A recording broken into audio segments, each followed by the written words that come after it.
दर्शकवृन्द नमस्कार। क्यापिटल एक्सप्रेसमा यहाँलाई हार्दिक स्वागत छ। सुरु गरौँ अहिलेसम्मका मुख्य खबरहरू।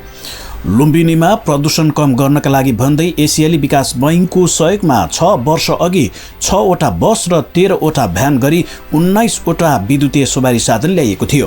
ती सवारी साधनबाट खास गरी विदेशी पर्यटकहरूलाई भैरवा हुँदै बुद्ध जन्मस्थल लुम्बिनी तथा बुद्ध सर्किट क्षेत्रमा पर्ने स्थानहरू देवदह, तिलौराकोट, रामग्राम पुर्याउने उद्देश्य थियो। एसियाली विकास बैंकको अनुदान भन्सार छुट बाहेक नेपाल सरकारको 13 करोड रकम खर्च भएका ती सवारी साधनमा अझैसम्म पर्यटक चढ्न पाएका छैनन्। 6 वर्षदेखि थन्किएका विद्युतीय सवारी साधनले लुम्बिनी विकास कोषको कार्यशैलीलाई गिज्याइरहेको छ।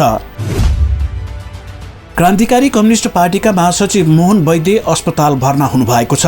दम सम्बन्धी समस्या बढेपछि वैद्यलाई त्रिवी शिक्षण अस्पतालमा भर्ना गरिएको हो। सो पार्टीको प्रचार विभाग प्रमुख हुकुम बहादुर सिंहले दम बढेपछि अस्पताल भर्ना गरिएको र अहिले अवस्था सुधार उन्मुख रहेको बताउनुभयो। वैद्य नेतृत्वको पार्टीले पछिल्लो समय देशको वर्तमान राजनीतिक तथा आर्थिक प्रणाली नबदलिँदासम्म देश र जनताको यो अवस्था झन जटिल बन्दै जाने भन्दै सङ्घर्ष का कार्यक्रम गर्दै आएको छ। जनताको भयावह अवस्था बदल्ने वास्तविक राजनीतिक व्यवस्था गणतन्त्र नेपालको स्थापना भएको सो पार्टीले बताउँदै आएको छ। नेपाल विद्युत प्राधिकरणले डेडिकेटेड तथा ट्रङ्क लाइनबाट विद्युत उपभोग गर्ने उपभोक्ताहरूलाई बढीमा 60 किस्तासम्म बिजुलीको मसुल तिर्न पाउने व्यवस्था गरेको छ।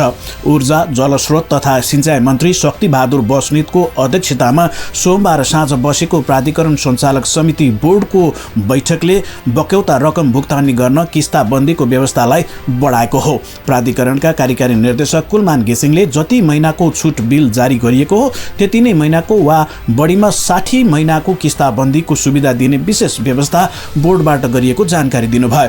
विगतमा लोड सेडिङको अवस्थामा प्राधिकरणको विद्युत प्रणालीमा निरन्तर विद्युत आपूर्ति हुने डेडिकेटेड फिडर र ट्रङ्क लाइन एक सब स्टेसनबाट अर्को सब स्टेसन जोड्ने लाइनबाट विद्युत आपूर्ति लिने औद्योगिक, व्यापारिक र गैर व्यापारिक वर्गका ग्राहकहरूलाई प्रिमियम सहितको विद्युत महसुल भुक्तानीका लागि नेपाल विद्युत प्राधिकरणले पटक पटक ताकेता गरेको थियो। तर महसुल बुझाउन अस्वीकार गरेको भन्दै प्राधिकरणले यही पुस 6 गतिबाट बिजुलीको लाइन काट्न सुरु गरेको थियो। प्राधिकरणले 23 उद्योगको विद्युत लाइन काटिदिएको छ। नेपालको महत्त्वपूर्ण पर्यटकीय स्थल लुम्बिनीमा पछिल्लो 1 वर्षको अवधिमा पर्यटकहरूको आवागमन बढेको छ।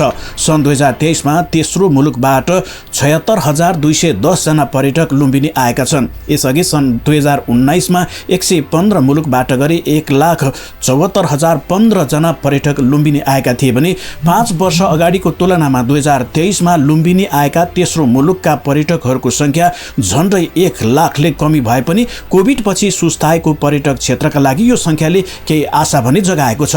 पछिल्लो 10 वर्ष सन् 2014 देखि यता लुम्बिनी आउने तेस्रो मुलुकका पर्यटकहरूको संख्या बढ्दै गएकोमा कोभिड-19 का कारण करिब 3 वर्ष पर्यटकको आवागमन ठप्प जस्तो बनेको थियो। कोभिड-19 पछि सन् 2020 मा 83 मुलुकका 45,329 र सन् 2021 मा 68 मुलुकका जम्मा 1,197 पर्यटक लुम्बिनी आएका थिए।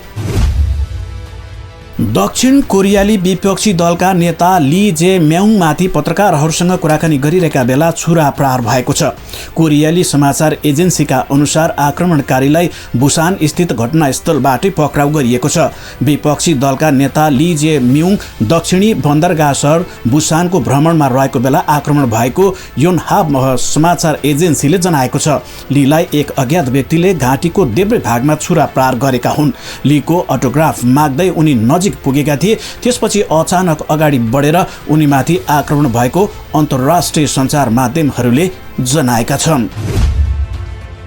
जापानको भूकम्पमा परि 13 जनाको मृत्यु भएको छ। मृतक सबै भूकम्पको केन्द्र इसिकावा क्षेत्रका हुन्। सोमबार दिउँसो जापानको मध्यभागमा अवस्थित इसिकावा केन्द्रबिन्दु भएर 7.6 म्याग्निच्युडको भूकम्प गएको थियो। भूकम्पबाट इसिकावा, निगता, फुकुई, तोयामा र गिफु क्षेत्र प्रभावित भएका छन्। भूकम्पपछि जापानको मौसम विभागले सुनामी आउने चेतावनी सहित सूचना जारी गरेको थियो, तर पछि ती सूचनालाई हटाइएको थियो। र कोशी प्रदेश प्रधानमन्त्री कप महिला राष्ट्रिय टी20 क्रिकेट प्रतियोगिताको फाइनलमा प्रवेश गरेको छ। सोमबार भएको खेलमा सुदूरपश्चिम प्रदेशलाई 9 विकेटले हराउँदै कोशी फाइनलमा पुगेको हो। कीर्तिपुर स्थित त्रिवी क्रिकेट मैदानमा सुदूरपश्चिमले दिएको 89 रनको लक्ष्य पछ्याएको कोशीले 13 ओभरमा 1 विकेट गुमाउँदै 92 रन बनाएको थियो। कोशीका लागि कप्तान रुबिना छेत्रीले 37 रन बनाइन् भने कजल श्रेष्ठले नट आउट 38 रन बनाउँदा अप्सिरी बेगमले 12 रन बनाएकी थिइन्। बलिङतर्फ सुदूरपश्चिमले लक्ष्मी साउथले 1 विकेट लिन् भने त्यसअघि टस हारेर ब्याटिङ गरेको सुदूरपश्चिमले निर्धारित 20 ओभरमा 7 विकेट गुमाउँदै 88 रन बनाएको थियो। सुदूरपश्चिमका लागि सम्झना खड्काले सर्वाधिक 25 रन बनाइन् भने बिन्दु रावलले 17 र कविता जोशीले 15 रन बनाएकी थिइन्। बलिङतर्फ कोशीका लागि सङ्गीता राईले 2 विकेट लिन् भने त्यस्तै एलिसा खडियाले, निशा शाह र शबनम राईले समान 1-1 विकेट लिएका थिए। अब कोशीले उपाधिका लागि विभागीय टोली एपीएफसँग खेल्नेछ। हौस् त अहिलेलाई क्यापिटल एक्सप्रेस यति। म विमल थापा बिदा हुन्छु। नमस्कार।